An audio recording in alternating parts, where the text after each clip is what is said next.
Well, once again, it's been a few days, and since then we do have a lot of brand new news to discuss today, guys. Some awesome games kind of being teased or leaked or rumored to be on the Switch 2, some of the stuff that's upcoming for the Switch 2, and just some other news and updates, so you're not going to want to miss this one. Before we hop right into it, subscribe to the channel, turn on post notifications, I'm waiting for my goal of 10,000 subs. Let's hop right into it. Something very, very interesting. Somebody may have just got a copy of Splatoon Raiders early, and now there is a picture. I'm honestly not sure if I can show this, so it is going to be blurred out just for that sake, but if this is real, that is very interesting. I mean, it comes out in a couple of days anyway, so it's not like a huge deal, but it is really interesting to see, you know, someone hold it in real life. And I'm assuming it's real. It just looks authentic. And like I said, it's a few days before the release, so it wouldn't be that crazy for somebody to have a copy of it already. Now, this is very interesting to me. So we have Kiwi Talks posting Assassin's Creed Black Flag Resynced on the Switch 2. And apparently there was some sort of like impossible or like jaw-dropping game that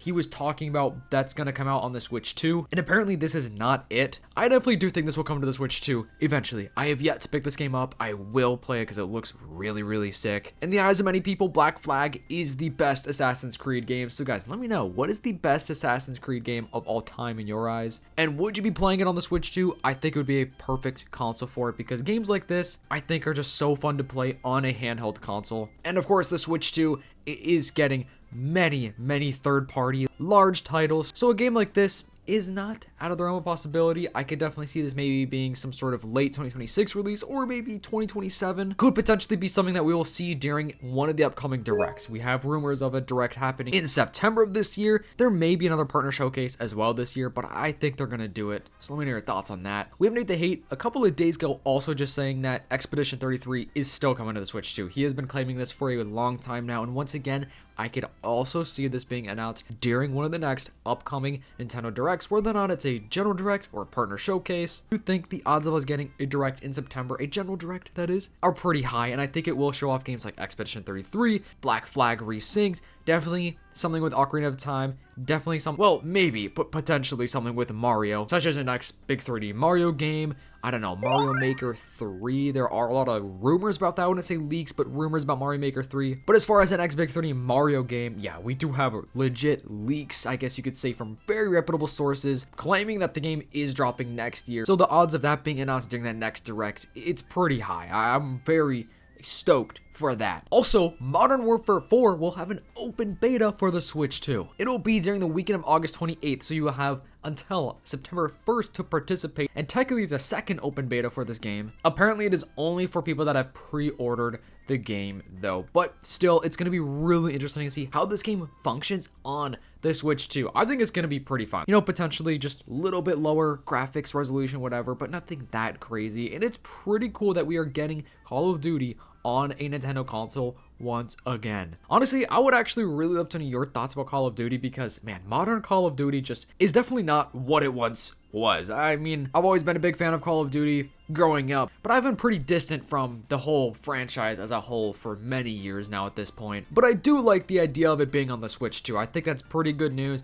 especially not to mention because it's not a first-party game, it's a third-party game, but it's a huge title, AAA title. So yeah, having more of those on the Switch 2 is a W. An updated list of the Famitsu's most wanted games for July 19, 2026, and Zelda does enter the top 5. Final Fantasy VII Revelation on the Switch 2 finally makes its appearance. And here's the list right here. So Winds and Waves, still extremely hyped up. Splatoon Raiders, I'm still shocked that this game has been, you know, very high up there because I love Splatoon. Like, I'm not saying anything against Splatoon, but compared to like Persona 4 Revival, Fire Emblem, Ocarina of Time, GTA 6, I mean, I guess it's not too surprising just because I feel like all these games are so different from GTA 6, but Splatoon Raiders, man, I think it actually is aligning itself up to be a pretty big success, and I'm really curious to see how this game will end up doing because I definitely want to play it. So being able to have some sort of spin-off game for it, I think is a pretty cool idea. And of course, there are some other games on here if you want to pause and read the list. Now we have an updated list of all the games on the Switch 2 that support GameShare. So I won't read every single one of them because it's a lot, right? It's definitely a lot, but if you want to pause and read as I'm scrolling. You totally can. I think that the GameShare feature is such a cool idea though, and I do hope that GameShare continues to happen and continues to be a function for pretty much every big Nintendo release. An interesting article about Game Freak CEO basically saying that Sony killing physical games doesn't matter at all, which I'm not even gonna lie, I kind of do agree in the sense for business. This is only for GameStop's business. I think we definitely need physical media. Like Sony getting rid of physical media for the PS6 is just the worst idea ever. I've made a video about my entire rant. I'm a huge supporter of physical media. But as far as like video game stores, you know, it could be your local video game store, a big chain like GameStop.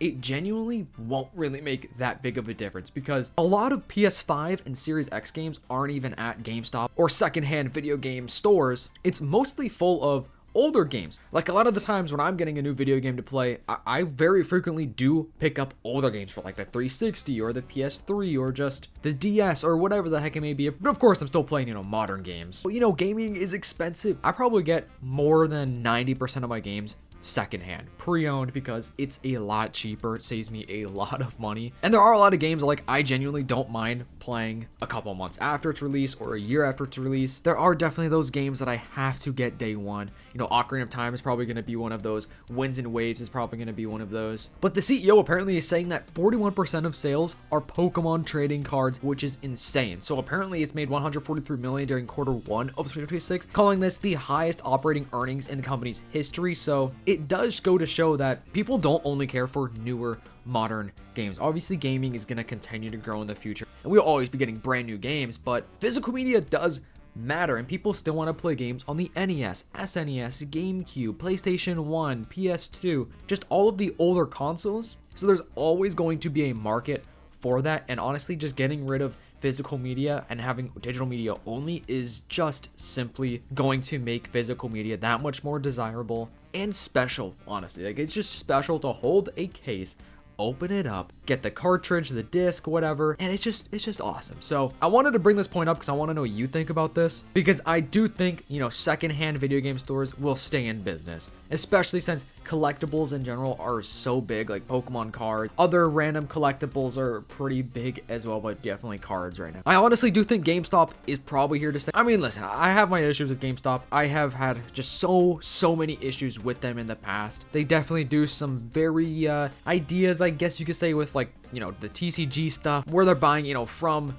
the source directly and then charging, you know, resale value, which is just insane. I mostly just brought this point up because of physical and digital media, how, you know, your local video game store is probably going to do just fine with the PS6 release. Also, a closer look at the Lego Donkey Kong arcade game. So sick. I just know so many OG gamers out there are going to be buying this set. I think it's awesome. I'm so happy we're getting Nintendo Lego, Pokemon Lego. I think it just looks so clean and so sick. This will be $200, 1,367 pieces. I mean, bro, this is definitely perfect for the shelf, and the coolest thing is it is functional. Like, it actually works. Very cool. You guys gonna be picking this up? Anyway, thank you so much for watching today's video. Let me know all your thoughts. I know we got some controversial topics in here, just some really cool news and updates as far as, you know, future games coming to the Switch too. So let me know all of your thoughts, all of your theories. What do you guys expect to see during this next direct that should happen in September? Hope you guys have a fantastic day. Subscribe to the channel, turn on post notifications if you haven't already. I'll see you in the next one. Peace.